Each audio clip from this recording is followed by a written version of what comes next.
Hi friends, நான் இப்போது அரைக்கீரையை பற்றி எனக்கு தெரிஞ்சதை நான் சொல்கிறேன்.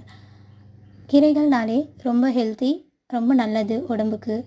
அதில் அரைக்கீரையை பற்றி நான் இப்போது சொல்ல போகிறேன். அரைக்கீரை பொதுவாக எல்லா கீரையிலுமே இரும்பு சத்துங்கிறது அதிகமாக இருக்கும். அரைக்கீரையிலையும் இரும்பு சத்து அதிகமாக இருக்குது. அதே மாதிரி அரைக்கீரையில் ரத்தத்தில் இருக்க புதிய தாது அணுக்களை அதிகரிக்க செய்யுது. அரைக்கீரை குழந்தைங்களுக்கு அடிக்கடி நம்ம கொடுத்தோன்னா எடை அதிகமாகும். குழந்தைங்க வெயிட் ஏறுவாங்க. அதே மாதிரி அரைக்கீரை வயிற்று பிரச்சனைகளையும் கேஸ் ப்ராப்ளத்தையும் ரிலீஃப் பண்ணுது. இதில் நோய் எதிர்ப்பு சக்தி அதிகமாக இருக்கும்.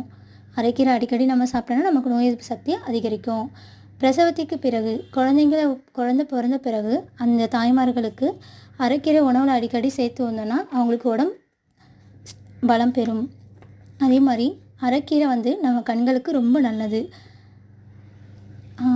பார்வை மங்கல், கண் குத்தல், அது மாதிரி பிரச்சனை இருக்கும் இல்லையா, அதெல்லாம் அரைக்கீரை நம்ம அடிக்கடி சாப்பிட்டு வந்தோன்னா கண்ணுக்குரிய பிரச்சனைகள்லாம் சரியாயிடும். அதே மாதிரி பசியின்மை இருக்கிறவங்க, பசியை எடுக்கலை அது மாதிரி இருக்கிறவங்க வாரத்துக்கு ஒரு 2-3 வாட்டி அரைக்கீரையை நம்ம சாப்பிட்டே வந்துட்டு இருந்தோன்னா பசி உணர்வு உண்டாகும். சோம்பல் இருந்துச்சுன்னா அதுவும் உடல் சோர்வு, சோம்பல் அதெல்லாம் சரி செய்யும் அரைக்கீரை.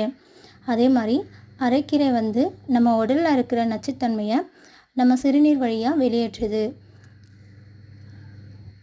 அதே மாதிரி கல்லீரல் பாதிப்பினால் மஞ்சக்காமாலை அது மாதிரி நோய் ஏற்பட்டவங்க வாரத்திற்கு 3 முறையிலிருந்து 4 முறை அரைக்கீரை சாப்பிட்டு வந்தாங்கன்னா அது சரி பண்ணும். உடலும் பலம் பெறும். இது அரைக்கீரை நம்ம சாப்பிட்டு வந்துட்டு இருந்தோன்னா ஹெச்பி லெவலும் அதிகரிக்கும். குழந்தைங்களுக்கும் ரொம்ப ஸ்ட்ரென்த்து.